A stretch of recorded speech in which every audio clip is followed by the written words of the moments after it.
Hey job seekers, welcome back. Some of you already know that I volunteer with a wonderful organization called Chrysalis that helps people experiencing homelessness find a path to independence through finding work.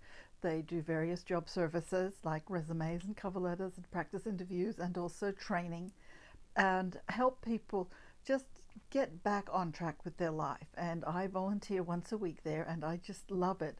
And one of the reasons that I really appreciate it so much is that it gives me a chance to look at a lot of different resumes for all kinds of industries, not just the entertainment industry resumes that I do mostly in my private practice. The other day when I was there, I had the chance to look over somebody's resume who was going to have their resume updated. And it occurred to me that there were some mistakes in it that were pretty common, actually. Now, you know, if you've listened to this channel before or read on my blog, that I'm all about ATS compliance in the structure and format of your resume. I don't want your resume thrown out by the machine just because of some silly little formatting error. But today, what I wanted to talk to you about was something that I noticed from looking at this other resume I mentioned, and that is content mistakes. The first mistake that I see on a lot of resumes, whether it's business, retail, restaurant, or other service work, or indeed in the entertainment industry, is leaving keywords on the table. If you don't put the keywords that are in the job listing and also general keywords for your particular industry or job title into your resume, you're shooting yourself in the foot. You're missing out.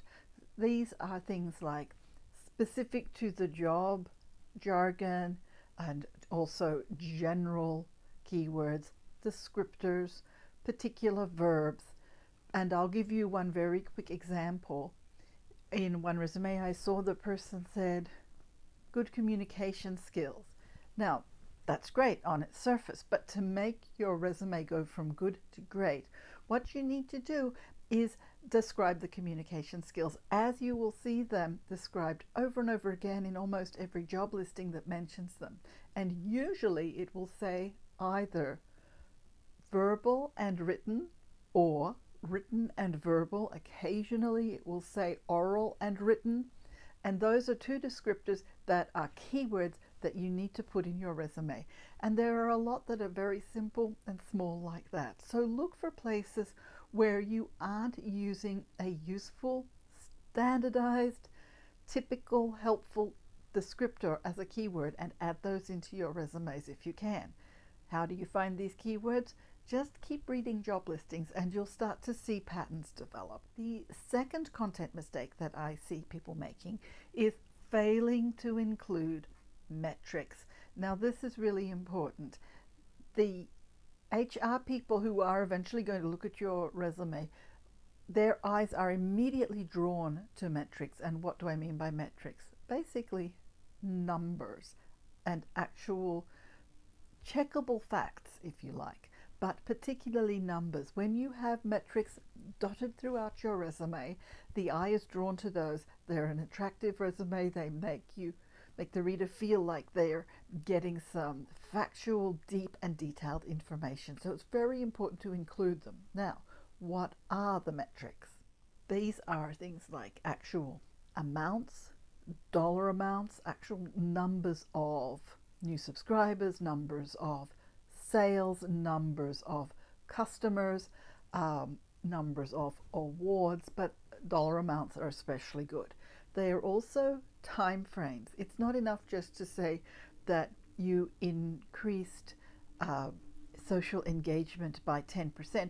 You also need to say the time frame, over 8 months or over 6 months, or even if it's weeks, whatever it is, include that time frame.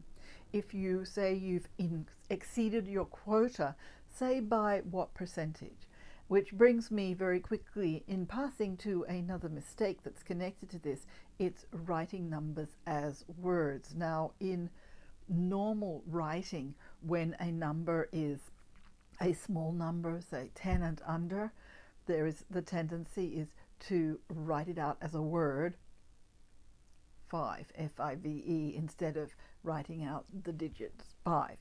But on a resume, because you're trying to attract people's attention to these metrics, it's important to actually put the numbers, even if they are smaller numbers like 2 or 3. Try and show increases in the good stuff, decreases in the bad stuff, such as fewer costs, fewer losses, less shrink, for example.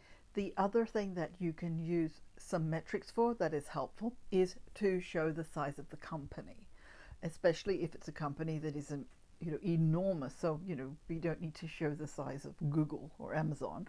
If you worked for them, they're already known as huge companies.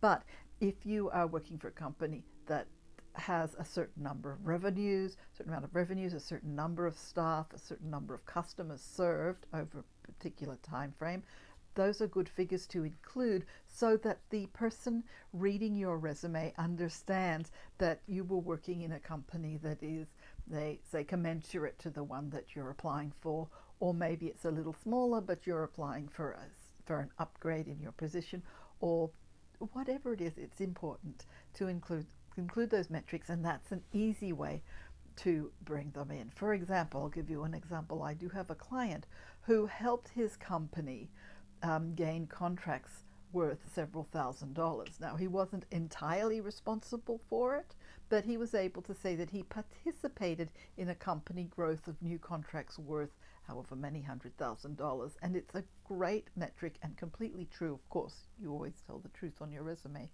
And it really draws the eye. In fact, it's such a great metric that I put it in the summary. The third content mistake that I see people making is that they stick to describing their duties rather than highlighting their achievements.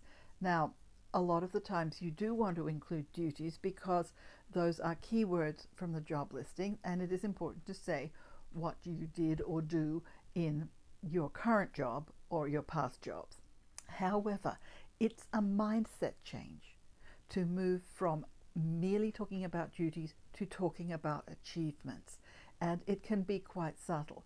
For example, one of the things that I like to do is, instead of using the subject heading skills at the head of the resume, I like to call it a summary. And just the very act of saying this is a summary causes you to want to write the summary of your career in the form of achievements. 14 years in this industry with revenues of thus and such amount. 5 years in customer service roles, consistently exceeding quotas by X% over that time. Whatever it might be, it just helps you direct your mind into thinking about achievements. So that when you say, you don't say responsible for training, you say trained teams of 5 new workers on a monthly basis, or whatever it might be. And that's just try and find those achievements. It goes hand in hand with the metrics.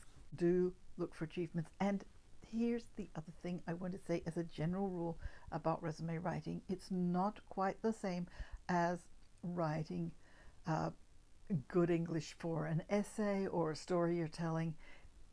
Save that for the cover letter. It's okay to be a little bit repetitive. It's okay to use some synonyms and repeat the information. If you worked in the same job title at 3 different firms, chances are your duties are going to be very similar. It's okay to be repetitive. It all adds to the keyword count. Don't be vague about these achievements. Use active verbs whenever you can. Active verbs don't have ing in them. You run, it's not running. Train, not training.